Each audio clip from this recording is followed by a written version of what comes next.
Hi, this is Scott Garibay, and today I'm going to be talking about 8th edition Warhammer 40K and how it is going to directly impact Dungeons & Dragons 5th edition and 6th edition. So there is a gentleman on YouTube, and he has a channel called Tabletop Minions.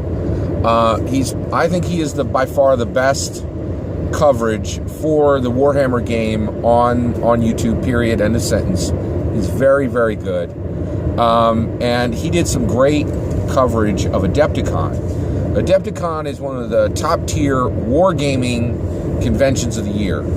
And Games Workshop has there's so much that is changing in the wargaming community that it's massive. Like the news coming out of Adepticon is earth-shattering for Warhammer 40K. It's definitely the biggest news I've heard in easily 5 or 10 years within Warhammer 40K. Really, really fascinating stuff coming out. So here's what came out of Adepticon. So there is an 8th edition of Warhammer coming out. This is hugely problematic and painful for a lot of Warhammer players. They are getting hit with a new version every 2 to 3 years, and that is not an exaggeration. Every 2 to 3 years. And these rule books are $80 for the core rule book, right? For 7th edition. It was like $60 for 6th edition.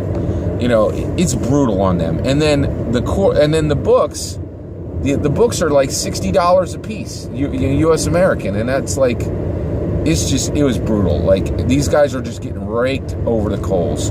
It's one of the most expensive games ever created, as far as tabletop, or I actually think Warhammer is the most expensive game in board games, in tabletop role-playing games, and in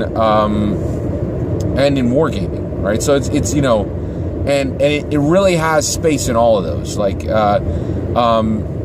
Warhammer 40K really is. It's literally a tabletop role-playing game that FFG still controls. I'm pretty sure that they still control it. I know they put out dozens of books, Black Crusade, and There Is Only War, and a whole bunch, Dark Heresy, Rogue Trader, whole bunch, right? It's clearly a war game, a miniatures war game. And then it's also in many ways a board game. They literally have dozens of board games, right? All based on the property. So what they said in Adepticon is just massive news.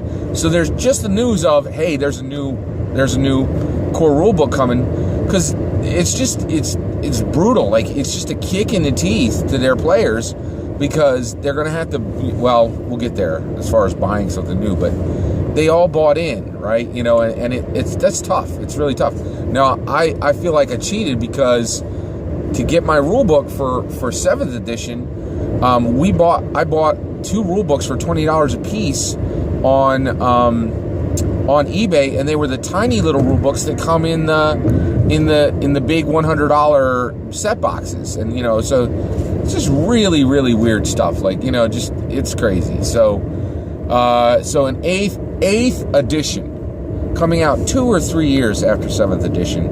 7th edition just still wobbling on its feet. Like, it's barely out of the gate, and they're already announcing an 8th edition. Okay. Now, I have a huge amount of sympathy for the players that have bought into this game, and for the guys who bought those beautiful $80 rule books, right? But here's the issue. I'm actually very happy that they're going to 8th edition.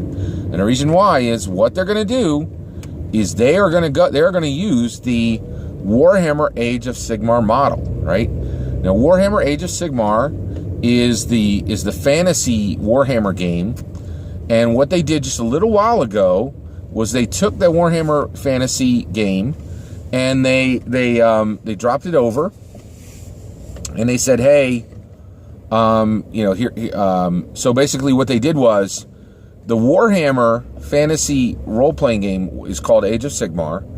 They swept aside all the old rule books, they swept aside all the core books, and they did something that's never been done in miniatures war games that I've ever seen, and that is they got rid of the rule book. The rules are 4 pages long. They are like a work of art, right? And then the complexity of the game is on the war scrolls. And so the war scrolls are for specific factions. So what you do is you go into the hobby shop right now for Age of Sigmar. You pick up your box of necromancers, or you pick up your box of Imperials, or you pick up your box of dwarves, you know, whatever faction you want, right?